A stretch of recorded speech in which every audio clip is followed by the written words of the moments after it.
ಸುಮಾರು 20 ವರ್ಷದ ಕೆಳಗೆ ಗುಂಡಲ್ಪೇಟೆಗೆ ಬಂದಾಗ ಇಲ್ಲಿ ಮಾಲ್ ನ್ಯೂಟ್ರಿಷನ್ನು ಇವನು ಊಟನೂ ಬಟ್ಟೆನೂ ಸಿಗ್ತಿರ್ಲಿಲ್ಲ ಜನಕ್ಕೆ, ಭಾಳ ತೊಂದರೆ ಇತ್ತು. ಆವಾಗ ನಾವು ಈ ಜಾಗ ನೋಡಿ ನಾವು ಆರೋಗ್ಯ ಶಿಬಿರಗಳು ಮಾಡ್ತಿದ್ವಿ.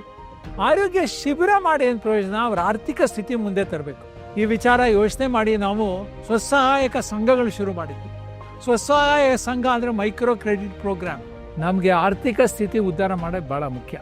ನಿಮಗೋಸ್ಕರ, ನಿಮ್ಮ ಮಕ್ಳಿಗೋಸ್ಕರ. ಇವಾಗ ಒಂದು ತಿಂಗಳಿಗೆ 15,000 20,000 ಮಾಡೋರು 30-40 ಸಾವಿರ ಹಿಂಗೆ ಮಾಡ್ಬೋದು. ಅದರಿಂದ ನೀವು ಉದ್ಧಾರ ಆಗ್ಬೋದು, ನಿಮ್ಮ ಗ್ರಾಮ ಉದ್ಧಾರ ಆಗ್ಬೋದು.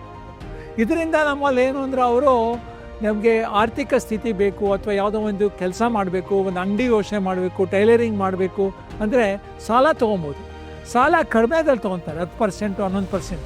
ಪಾರ್ಟ್ ಆಫ್ ದ ಸಾಲ ತೊಗೊಂಡ್ಬಿಟ್ಟಿದ್ದು ಅವ್ರಿಗೇ ಹೋಗುತ್ತೆ. ಈ ರೀತಿ ಮಾಡಿ ನಾವು ಮುಂದೆ ಬೆಳೆದಿದ್ದೀವಿ.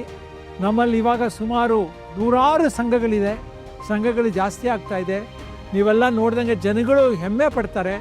ಇವಾಗ ಅವರ ಆರ್ಥಿಕ ಸ್ಥಿತಿ ಮೊದಲೆಂಗಿತ್ತು 2,000 3,000 ಇದ್ದಿದ್ದು ಇವಾಗ 20,000 ತನಕ ಬಂದಿದೆ, 20-25,000 ತನಕ. ಇದು ಇನ್ನೂ ಮುಂದೆ ಬರಬೇಕು ಅಂತ ನಮ್ಮದು ಉದ್ದೇಶ. ಆರ್ಥಿಕ ಸ್ಥಿತಿ ಮುಂದೆ ಬಂದಂಗೆ ಅವ್ರಿಗೆ ಆರೋಗ್ಯ ಅವ್ರಿಗೂ ಮುಂದೆ ಬರುತ್ತೆ, ಶಿಕ್ಷಣ ಮುಂದೆ ಬರುತ್ತೆ, ಅಭಿವೃದ್ಧಿ ಆಗುತ್ತೆ, ಗ್ರಾಮಗಳ ಅಭಿವೃದ್ಧಿ ಆಗುತ್ತೆ. ಈ ಉದ್ದೇಶದಿಂದ ಇದೊಂದು ಪ್ರಯೋಗದ ಬಗ್ಗೆ ನಾವು as N experimental pilot project ಪ್ರಯೋಗ ಬಗ್ಗೆ ಮಾಡಿದ್ದೀವಿ. ಇದನ್ನಿಂದ ಮುಂದೆ ತರಬೇಕು ಅಂತ ನಾವು ಇವಾಗ ಯೋಜನೆಗಳಲ್ಲಿ ಆಗ್ತಾಯಿದ್ದೀವಿ.